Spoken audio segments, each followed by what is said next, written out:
आज हम लोग जो डिस्कशन कर रहे हैं वो किस पर है? हमारा जो डिस्कशन है वो है in text question given on page number 95। तो पेज नंबर 95 पर जो ये सवाल दिए गए हैं बायोलॉजी के आपके लाइफ प्रोसेसेस से रिलेटेड, इस पर चर्चा करते हैं। इसमें सबसे पहला एक सवाल दिया, कहा कि सर ये बताइए कि ये जो डिफ्यूज़न है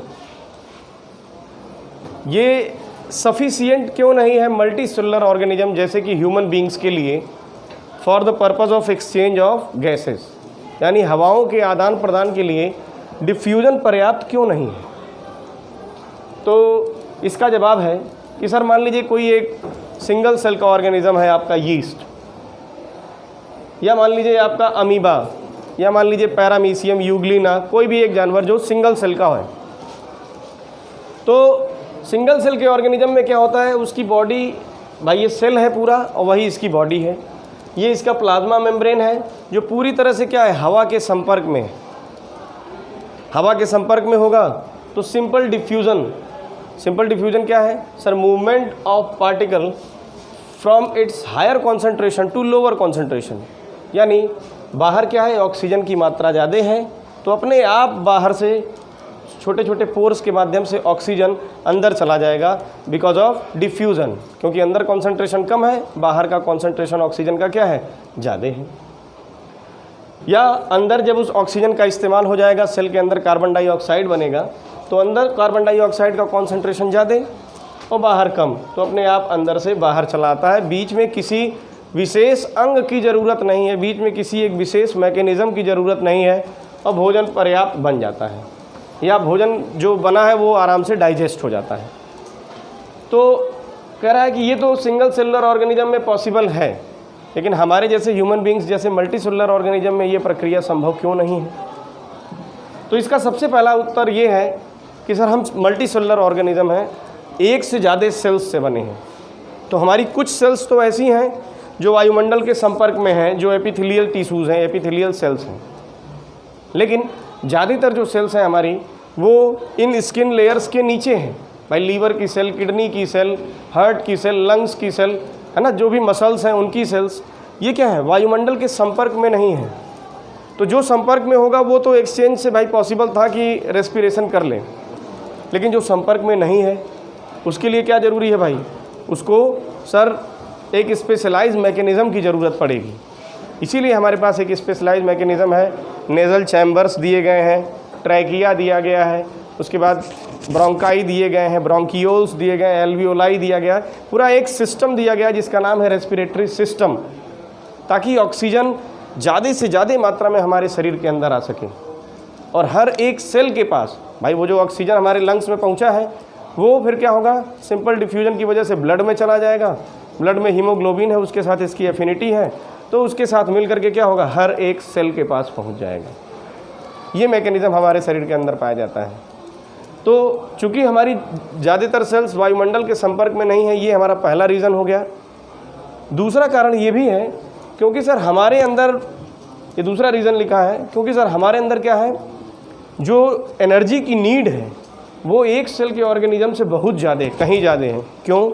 क्योंकि हमको हर समय अपने बॉडी का टेम्परेचर मेंटेन करना होता है। भाई हमारा अभी अगर टेम्परेचर वायुमंडल का इस समय देखिए 45 डिग्री 50 डिग्री सेंटीग्रेड पहुंच जा रहा है, फिर भी हमारी बॉडी का टेम्परेचर कितना है, 37 डिग्री सेंटीग्रेड। हमारी बॉडी क्या करती है, स्वेटिंग कर देती है, जिसकी वजह से हमारा जो सरफेस होगा वो क्या हो जाएगा, कूल हो जाएगा और एक निश्चित टेम्परेचर 37 डिग्री सेंटीग्रेड का मेंटेन करता है। बहुत ठंड पड़ने लगी तो हम अपने बॉडी की साइज़ को सिकोड़ लेते हैं, शिवरिंग करने लगते हैं, ताकि किसी तरह से गर्मी प्रोड्यूस हो और हमारे बॉडी का टेम्परेचर कितना हो जाए, 37 डिग्री सेंटीग्रेड हो जाए। तो हमें हर समय अपने टेम्परेचर को मेंटेन करना है, इसलिए हमारे शरीर को एनर्जी की बहुत ज़्यादा ज़रूरत है। और एनर्जी तब आपको मिल पाएगा जब आप जो कुछ भी खा रहे हैं वो सब अच्छे ढंग से क्या हो जाए, पच जाए। और वो तब ही पचेगा जब आपको सफिशिएंट अमाउंट में ऑक्सीजन सप्लाई मिलेगी। तो इसलिए भी क्या है, मल्टी सेलुलर ऑर्गेनिज्म को ज़रूरत पड़ती है एक स्पेशलाइज्ड मैकेनिज़्म की, यानी एक रेस्पिरेटरी सिस्टम की, for the purpose of respiration या for the purpose of exchange of gases. तो ये हो गया आपके पहले सवाल का उत्तर। बड़ा ही महत्वपूर्ण सवाल है, बोर्ड एग्जाम में खूब पूछा जाता है। क्वेश्चन नंबर 2 पूछता है, या क्वेश्चन नंबर 2 का डिस्कशन किए हम। क्वेश्चन नंबर 2 पूछता है कि सर ये बताइए कि हमारे लाइफ आप क्या क्राइटेरिया मानेंगे किसी एक ऑर्गेनिज्म को लिविंग करार देने का, यानी what are the criterias behind a thing being called as a living thing. तो सर यदि उस वस्तु के अंदर मूवमेंट या लोकोमोशन हो रहा, मूवमेंट मतलब एक ही जगह खड़े होकर के हिल रहा हो, लोकोमोशन मतलब एक जगह से दूसरी जगह चल के जा सकता हो, तो या लोकोमोशन या मूवमेंट उसके अंदर दिखाई दे रहा हो। दूसरा सांस ले रहा हो। तीसरा पोषण यानी भोजन अंदर ले रहा हो। ट्रांसपोर्टेशन भोजन का एक जगह से दूसरी जगह जाना आना हो रहा हो।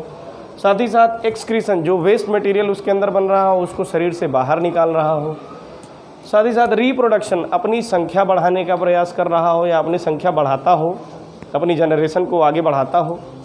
और साथ ही साथ ग्रोथ, शुरू में छोटा था और जैसे जैसे समय बीतता गया वो अपनी साइज़ में क्या होने लगा, बड़ा होने लगा। इस तरह की प्रोसेसेस अगर किसी, ये सभी प्रोसेसेस अगर किसी वस्तु में देखने को मिलती हैं तो उस वस्तु को हम क्या कहेंगे, लिविंग थिंग कहेंगे, जीवित वस्तु, सजीव वस्तु कहेंगे। इसी बात पर तीसरा सवाल भी पूछा उसने, कहा कि सर आप ये बताइए कि हमारे लिए आउटसाइड रॉ मटेरियल्स क्या क्या हैं। कोई भी एक जीव है, कोई एक जीवधारी है, उसको बाहर से क्या क्या कच्चा माल चाहिए सरवाइव करने के लिए या जीवित रहने के लिए या इन सभी प्रक्रियाओं को चलाने के लिए। तो भाई हम जैसे ह्यूमन बीइंग्स हैं तो हमको तो भाई चाहिए क्या, ऑक्सीजन मिल जाए, भोजन मिल जाए, पानी मिल जाए। ये 3 बेसिक रिक्वायरमेंट्स हैं। यदि ये तीनों की सप्लाई हमारी पूरी हो जा रही है तो हम क्या हैं, लिविंग हैं। लेकिन अगर प्लांट की बात की जाएगी तो प्लांट की रिक्वायरमेंट हमसे थोड़ी सी डिफरेंट है। क्यों? क्योंकि हम हेटेरोट्रॉफ हैं, हम दूसरे पे डिपेंडेंट हैं अपने भोजन के लिए, लेकिन प्लांट अपना भोजन स्वयं बनाता है। तो प्लांट की रिक्वायरमेंट अलग है। वो क्या करता है, सन से सनलाइट लेता है, ज़मीन के अंदर से रूट के माध्यम से पानी लेता है और वायुमंडल से कार्बन डाइऑक्साइड लेता है और इसकी सहायता से फोटोसिंथेसिस प्रोसेस करता है और अपना भोजन बनाता है। तो ये इस प्रकार से कोई भी ऑर्गेनिज्म के ये क्या हैं, रॉ मटेरियल्स हैं। कुछ एनिमल्स के जो कॉमन हैं और प्लांट्स के थोड़े से स्पेशलाइज्ड हैं, ये थोड़े नए हैं ऑटोट्रॉप्स में। तो ये हो गए रॉ मटेरियल जो हमें बाहर से चाहिए। चौथा सवाल भी लगभग दूसरे सवाल से मिलता जुलता था।